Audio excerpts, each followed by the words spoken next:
یہ کیسے پتہ چل سکتا ہے کہ یہ آزمائش میری کسی گناہ کی وجہ سے ہے؟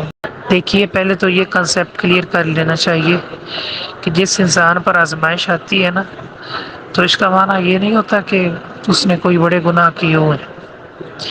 کیونکہ رسول اللہ صلی اللہ علیہ وسلم کی جب ہم احادیث پڑھتے ہیں اور قرآن کا مطالعہ کرتے ہیں تو اس میں ہمیں مشاکل جو ہے وہ سب سے زیادہ انبیاء پہ نظر آتی ہیں۔ انبیاء کے اوپر مشاکل اور مصائب زیادہ نظر آتے ہیں۔ سیدنا یعقوب علیہ الصلوۃ والسلام، جب سیدنا یوسف علیہ الصلوۃ والسلام کو بھائیوں نے کنویں میں پھینک دیا تھا تو انہوں نے ان کی جدائی کے اندر کتنا غم اٹھایا۔ آپ سورہ یوسف پڑھ کے دیکھ لیں، سورہ یونس پڑھ کر دیکھ لیں، لا الہ الا انت سبحانک۔ اس کے علاوہ انبیاء کے مصائب پڑھ کے دیکھ لیں۔ تو جس انسان پر بھی کوئی مصیبت آتی ہے تو اس کا ہرگز یہ معنی نہیں ہوتا کہ اللہ اس سے ناراض ہے، بلکہ رسول اللہ صلی اللہ علیہ وسلم نے فرمایا کہ بس اوقات اللہ تعالیٰ انسان کے لیے کوئی رتبہ، کوئی درجہ لکھتا ہے اور انسان اپنے عمل سے اس کو نہیں پاتا، تو پھر اللہ تعالیٰ اس پر کوئی مصیبت نازل کر دیتے ہیں اور وہ ایسا صبر کرتا ہے کہ اللہ اسے وہ مقام، وہ مرتبہ، وہ اجر دے دیتا ہے۔ اور یہ بھی فرمایا کہ مسلمان کو کانٹا بھی چبھتا ہے تو اللہ اس پر بھی اس کو گناہ معاف کر دیتے ہیں۔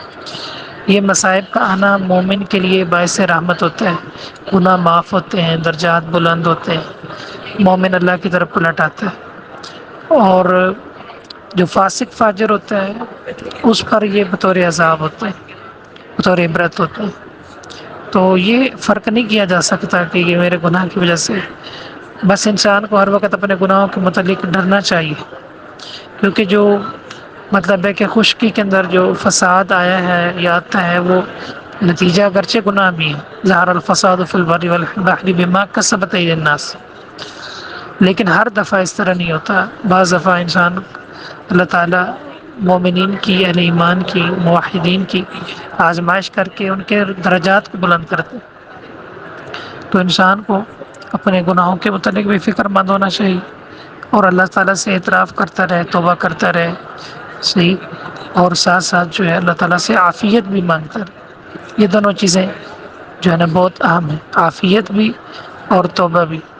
اور جب گناہ، کوئی بیماری آ جائے تو صبر کرے، کوئی پریشانی آ جائے تو صبر کرے، اللہ تعالیٰ اس پر بھی اس کا درجہ بلند کرتے ہیں۔ رسول اللہ صلی اللہ علیہ وسلم نے فرمایا مومن اگر خوشی پہنچے تو بھی اللہ کا شکر، غمی پہنچے تو بھی صبر، اللہ تعالیٰ دونوں حالتوں میں اس کو بہترین اجر دیتے ہیں، دونوں حالتوں میں وہ اللہ سے خیر پا لیتے ہیں۔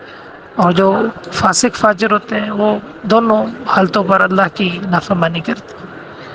تو اس لیے یہ جو مصائب ہیں یہ ہمارے گناہوں کا کفارہ ہیں، مٹاتے ہیں، تو ان سے پریشان نہیں ہونا چاہیے، اللہ تعالیٰ سے عافیت مانگنی چاہیے اور صبر کرنا چاہیے۔